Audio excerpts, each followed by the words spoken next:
Artificial intelligence বা AI সাধারণ স্মার্টফোনের এআই পাওয়ার্ড অ্যাপ থেকে শুরু করে smart assistant, self driving cars, deepfake video পর্যন্ত আর্টিফিশিয়াল ইন্টেলিজেন্স সমস্ত জায়গাতে নিজের স্থান বানিয়ে নিয়েছে এবং ভবিষ্যতে এই সংখ্যাটা আরও অধিক পরিমাণে বাড়তে চলেছে, যেখানে সমস্ত জায়গাতে এই আর্টিফিশিয়াল ইন্টেলিজেন্স বা এআইগুলোকে ব্যবহার করা হবে। তো কি এই আর্টিফিশিয়াল ইন্টেলিজেন্স বা এআই কিভাবে এগুলো কাজ করে এবং ভবিষ্যতে এটা আমাদের পৃথিবীটাকে কিভাবে চেঞ্জ করতে চলেছে এবং আর্টিফিশিয়াল ইন্টেলিজেন্সের কী কী ভালো দিক এবং কী কী খারাপ দিক রয়েছে, এই সমস্ত কিছু একদমই সিম্পলভাবে এই ভিডিওতে আমি আপনাদের এক্সপ্লেন করতে চলেছি। তো ভিডিওটি শেষ পর্যন্ত অবশ্যই দেখুন। তো কি আর্টিফিশিয়াল ইন্টেলিজেন্স বা এআই? তো দেখুন, আর্টিফিশিয়ালের অর্থ হচ্ছে কৃত্রিম এবং ইন্টেলিজেন্সের মানে হচ্ছে বুদ্ধি। আর্টিফিশিয়াল ইন্টেলিজেন্সের বাংলা মানে হচ্ছে কৃত্রিম বুদ্ধি। এখন দেখুন, পৃথিবীতে এতগুলো জীবজন্তু রয়েছে, এদের ভিতরে মানুষই কেন এত বেশি উন্নতি করতে পারলো? তো এর পিছনে কারণ হচ্ছে বাকি যে সমস্ত জীবজন্তু পৃথিবীতে রয়েছে এদের ভিতরে মানুষেরই একমাত্র বুদ্ধি রয়েছে বা মানুষের বুদ্ধি সবচেয়ে বেশি। মানুষের এত বেশি উন্নতি করার পিছনে কারণ হচ্ছে মানুষের বুদ্ধি। অন্যদিকে যদি একটা কম্পিউটারের কথা বলা হয়, তো কম্পিউটারের কাছে প্রসেসিং পাওয়ার রয়েছে, সে হেভি ক্যালকুলেশন সেকেন্ডে করতে পারে। কম্পিউটারের কাছে খুবই বেশি প্রসেসিং পাওয়ার রয়েছে, কিন্তু কম্পিউটারের কাছে বুদ্ধি নেই। সে নিজে থেকে চিন্তা করতে পারে না, সে নিজে থেকে কোনো ডিসিশন নিতে পারে না। কম্পিউটার শুধুমাত্র সেটুকুই করে যেটুকু তাকে করতে বলা হয়েছে। কম্পিউটার না তো তার বেশি করবে না তো তার কম করবে। এটাই হলো মানুষ এবং কম্পিউটারের ভেতরের ডিফারেন্স। এখানে একটা এক্সাম্পল নেওয়া যাক। ফর এক্সাম্পল ধরে নিন, একটা মানুষকে দিয়ে যদি একটা কাজ 10,000 বার করানো হয় তাহলে কি দেখতে পাওয়া যাবে?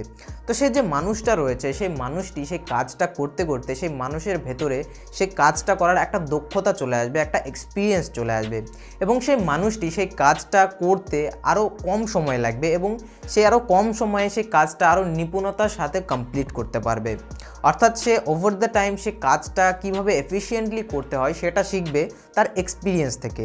অন্যদিকে একটা কম্পিউটারকে দিয়েও যদি একটা কাজ 10,000 বার করানো হয় তো সেখানে কি লক্ষ্য করা যাবে? তো সেই কম্পিউটারটি প্রথমবার সেই কাজটি কমপ্লিট করতে যে টাইম নিয়েছিল 10,000 বারের বেলাতেও সে সেম টাইম নেবে এবং তার আউটপুটও সেম হবে। কেননা এখানে কম্পিউটারের কোনো ইন্টেলিজেন্স নেই, সে শুধুমাত্র সেটুকুই করছে যেটুকু তাকে করতে বলা হয়েছে। সে না তো তার বেশি করবে না তো তার কম করবে। কিন্তু এখানে কম্পিউটারের কাছেও যদি ইন্টেলিজেন্স থাকতো তাহলে সেও কিন্তু সেই মানুষটির মতো সেই কাজটি করতে করতে সেই কাজে একটা দক্ষতা অর্জন করত এবং ওভার দ্য টাইম সে এটা শিখতো যে সেই কাজটি কীভাবে আরও এফিশিয়েন্টলি কমপ্লিট করা যায়, কীভাবে কম থেকে কম রিসোর্স ব্যবহার করে সেই কাজটি আরও নিপুণতার সাথে সম্পূর্ণ করা যায়। তো এটাই হচ্ছে বেসিক্যালি আর্টিফিশিয়াল ইন্টেলিজেন্স বা এআই, যেখানে কম্পিউটারও মানুষের মতো চিন্তা করতে পারবে, মানুষের মতো নিজের এক্সপিরিয়েন্স থেকে শিখতে পারবে। মানুষকে যেমন নতুন নতুন জিনিস শেখানো সম্ভব, ঠিক তেমনই আর্টিফিশিয়াল ইন্টেলিজেন্সের মাধ্যমে কম্পিউটারকেও নতুন নতুন জিনিস শেখানো সম্ভব।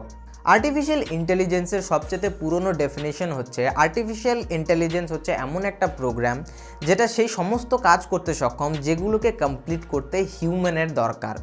এখন এটার দ্বারা কি বোঝানো হচ্ছে এটাকে আমি আপনাদের একটু একটা এক্সাম্পলের মাধ্যমে বুঝিয়ে দিচ্ছি। ফর এক্সাম্পল, কম্পিউটারে ফটো এডিটিং সফটওয়্যার রয়েছে, কিন্তু কম্পিউটার কিন্তু অটোমেটিক আপনার ফটোটা এডিট করে না, ফটো তো আপনাকেই এডিট করতে হবে, অর্থাৎ সেখানে মানুষের দরকার। কম্পিউটারে ফটো এডিটিং সফটওয়্যার রয়েছে কিন্তু photo edit at the end কোনো না কোনো মানুষকেই করতে হয়, তো এখানে মানুষের দরকার। কম্পিউটার অটোমেটিকলি ফটো এডিট করতে সক্ষম নয়।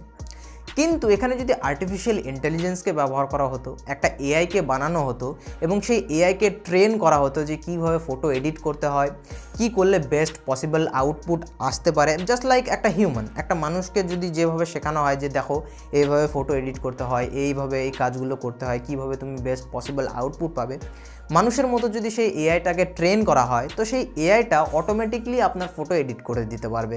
আপনাকে আর ফিজিক্যালি ফটোটা এডিট করতে হবে না, অর্থাৎ সেখানে মানুষের আর কোনো দরকার নেই, কম্পিউটার অটোমেটিকলি আপনার ফটোটিকে এডিট করে দেবে। তো এটাই হচ্ছে basically artificial intelligence. Artificial intelligence দিয়ে এমন এমন কাজ করা সম্ভব যেটা প্রিভিয়াসলি করতে হলে মানুষের দরকার পড়তো। সো আই গেস এতদূর পর্যন্ত আপনাদের মাইন্ডে একটা বেসিক আইডিয়া চলে এসেছে যে আর্টিফিশিয়াল ইন্টেলিজেন্সটা আসলে ঠিক কী জিনিস।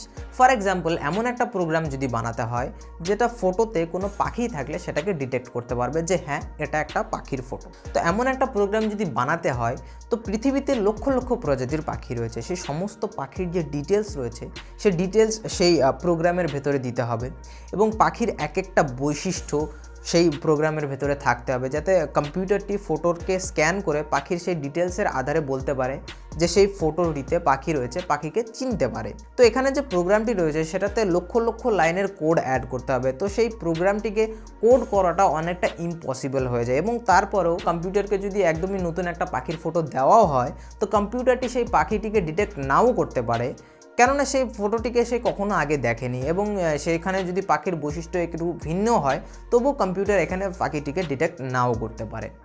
অল্টারনেটিভভাবে এখানে যদি আর্টিফিশিয়াল ইন্টেলিজেন্সকে ব্যবহার করা হতো, একটা এআইকে ট্রেন করা হতো এবং তাকে যতগুলো পাখির ফটো অ্যাভেলেবেল রয়েছে সেগুলো দেখানো হতো যে দেখো এই হচ্ছে পাখি, যতগুলো ফটো রয়েছে সবগুলো তাকে দেখানো হতো যে দেখে শেখো এই হচ্ছে পাখি। যেমনটা আমরা ছোটোবেলা থেকে পাখি দেখে শিখেছি, আমরা তো পাখি দেখেই শিখেছি যে এটা পাখি, এটা পাখি। পাখি দেখেই তো আমাদের মাইন্ডে একটা বৈশিষ্ট্য চলে এসেছে যে পাখি আসলে কীরকম দেখতে হয়। ঠিক তেমনই কম্পিউটারও এখানে পাখিকে দেখে শিখতে পারবে, পাখির তার ভেতরে একটা অ্যালগোরিদম তৈরি হয়ে যাবে যে এই হচ্ছে পাখি, পাখির এই এই বৈশিষ্ট্য হয়, সে অটোমেটিকলি শিখে যাবে। এবং তাকে যদি একটা নতুন ফটোও দেখানো হয় তবুও সে ইজিলি ডিটেক্ট করতে পারবে যে এটা একটা পাখির ফটো। তো এটাই হচ্ছে বেসিক্যালি আর্টিফিশিয়াল ইন্টেলিজেন্সের সবচেয়ে বড় অ্যাডভান্টেজ। আর্টিফিশিয়াল ইন্টেলিজেন্স দিয়ে এমন এমন কাজ করা পসিবল যেটা প্রিভিয়াসলি করা পসিবল ছিল না। চলুন জেনে নেওয়া যাক যে আজকের সময় আমরা আর্টিফিশিয়াল ইন্টেলিজেন্স বা এআইকে কোন কোন কাজে ব্যবহার করছি। আপনার স্মার্টফোনে আপনি গুগল অ্যাসিস্ট্যান্ট বা আপনার আইফোনে আপনি সিরিকে তো অবশ্যই ব্যবহার করেছেন। তো এই দুটোই একটা এআই বা আর্টিফিশিয়াল ইন্টেলিজেন্স। আপনি হয়তো গুগল ম্যাপ অবশ্যই ব্যবহার করেছেন, গুগল ম্যাপে আর্টিফিশিয়াল ইন্টেলিজেন্সকেই ব্যবহার করা হয় আপনার জন্য বেস্ট পসিবল রুট খুঁজে বের করতে। অ্যামাজনে যে অ্যালেক্সা রয়েছে সেটাও একটা এআই বা আর্টিফিশিয়াল ইন্টেলিজেন্স। আপনি টেসলা সেলফ ড্রাইভিং কার সম্পর্কে তো অবশ্যই শুনে থাকবেন। তো এই সেলফ ড্রাইভিং কারগুলোতেও আর্টিফিশিয়াল ইন্টেলিজেন্স বা এআইকে ব্যবহার করা হয়েছে পুরো গাড়িকে কন্ট্রোল করার জন্য। আজকের দিনে আর্টিফিশিয়াল ইন্টেলিজেন্স বা এআই খুবই প্রাথমিক পর্যায়ে রয়েছে, যেখানে এই আর্টিফিশিয়াল ইন্টেলিজেন্স বা এআইগুলোকে খুবই ছোট ছোট কাজে ব্যবহার করা হচ্ছে। এবং এই আর্টিফিশিয়াল ইন্টেলিজেন্স বা এআইগুলো এখন পর্যন্ত মানুষ যেরকমভাবে এই কাজগুলোকে কমপ্লিট করে সেভাবে করতে সক্ষম নয়, কেননা এই আর্টিফিশিয়াল ইন্টেলিজেন্স বা এআইগুলোর এখনও অনেক কিছু শেখা বাকি রয়েছে, তাদের এখনও অনেক এক্সপিরিয়েন্স হওয়া বাকি রয়েছে। এবং এই আর্টিফিশিয়াল ইন্টেলিজেন্স বা এআইগুলোকে যত বেশি দিন ব্যবহার করা হবে, যত সময় যেতে থাকবে, এই আর্টিফিশিয়াল ইন্টেলিজেন্স বা এআইগুলো ততই বেশি উন্নত হতে থাকবে। অর্থাৎ এই এআইগুলো নিজের এক্সপিরিয়েন্স থেকে শিখতে থাকবে এবং ইমপ্রুভ করতে থাকবে। এবং একটা সময় এরকম আসবে যখন এই আর্টিফিশিয়াল ইন্টেলিজেন্সগুলো মানুষের থেকেও ভালো কাজ করতে সক্ষম হবে, আর এক্স্যাক্টলি তখনই আর্টিফিশিয়াল ইন্টেলিজেন্স আমাদের গোটা পৃথিবীটাকে বদলে দেবে। আমরা যেমনভাবে আর্টিফিশিয়াল ইন্টেলিজেন্সকে এখন আজকের দিনে ব্যবহার করছি সেগুলো পুরোপুরিভাবে বদলে যাবে। আপনি হয়তো বিভিন্ন রোবোটিক্স মুভি দেখে থাকবেন, যেরকম রোবট, টার্মিনেটর। এই মুভিগুলোতে যে সমস্ত রোবটগুলোকে দেখানো হয়েছে, যে রোবটগুলো একদমই মানুষের মতো বিহেভ করে, মানুষের মতো কথাবার্তা বলে, এগুলো বেসিক্যালি এআই বা আর্টিফিশিয়াল ইন্টেলিজেন্সেরই একটা উদাহরণ। তো চলুন জেনে নেওয়া যাক যে আর্টিফিশিয়াল ইন্টেলিজেন্সের কী কী ভালো দিক এবং কী কী খারাপ দিক রয়েছে। তো শুরু করা যাক ভালো দিক থেকে। মানুষ দ্বারা ভুল হওয়া অনেকটা স্বাভাবিক, মানুষ দ্বারা ভুল হতেই পারে, কিন্তু কম্পিউটারে কখনো ভুল হবে না। তো ভবিষ্যতে যে সমস্ত জায়গাতে আর্টিফিশিয়াল ইন্টেলিজেন্সকে ব্যবহার করা হবে মানুষের বদলে, সেই সমস্ত জায়গাগুলোতে এরর হওয়ার সম্ভাবনা বা ভুল হওয়ার সম্ভাবনা খুবই কম থাকবে। যেহেতু আর্টিফিশিয়াল ইন্টেলিজেন্স বা এআই মানুষের মতোই কাজ করতে সক্ষম এবং মেশিনের না তো মানুষের মতো আরাম কিংবা বিশ্রামের দরকার রয়েছে, তো আর্টিফিশিয়াল ইন্টেলিজেন্স ব্যবহার করার মাধ্যমে কাজগুলো আরও এফিসিয়েন্সির সাথে কমপ্লিট করা যাবে। মেশিন না তো ক্লান্ত হবে, না তো বিরক্ত হবে, তারা নিরন্তর দিনে 24 ঘন্টা কাজ করতে সক্ষম। এবং তাছাড়াও আর্টিফিশিয়াল ইন্টেলিজেন্স ব্যবহার করার মাধ্যমে কৃষি থেকে সুস্থ করে স্বাস্থ্য বিভাগ সমস্ত জায়গাতে বিপ্লব আসতে চলেছে। তো এখন কথা বলা যাক আর্টিফিশিয়াল ইন্টেলিজেন্সের খারাপ দিকগুলোকে নিয়ে।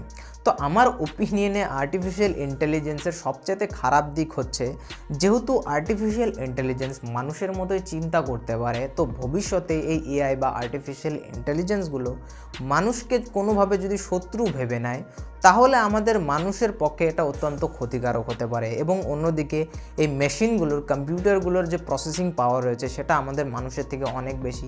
তো কোনোভাবে এই এআইগুলো যদি আমাদের মানুষকে যদি শত্রু ভেবে নেয়, তাহলে এটা আমাদের গোটা মানব সভ্যতার জন্য ক্ষতিকারক হয়ে উঠতে পারে। সো গাইজ, আমি আশা করছি আমি আপনাদের একটা বেসিক আইডিয়া দিতে পেরেছি এই ভিডিওর মাধ্যমে যে আর্টিফিশিয়াল ইন্টেলিজেন্স আসলে ঠিক কী হয়। যদিও বা আপনাদের বোঝার সুবিধার্থে খুবই সহজভাবে আমি এক্সপ্লেন করার চেষ্টা করেছি যে আর্টিফিশিয়াল ইন্টেলিজেন্স আসলে ঠিক কী হয়, যদিও বা আর্টিফিশিয়াল ইন্টেলিজেন্স মোটেও এত সহজ একটি বিষয় নয়। সো যদি আপনার ভিডিওটি ভালো লেগে থাকে ভিডিওটিকে লাইক করুন, শেয়ার করুন, চ্যানেলটিকে সাবস্ক্রাইব করতে ভুলবেন না এই ধরনের কন্টেন্ট ফিউচারে দেখার জন্য। এই ভিডিও এটুকুই ভিউয়ার্স, ভালো থাকুন, সুস্থ থাকুন, দেখতে থাকুন Bangla techs. Thanks for watching.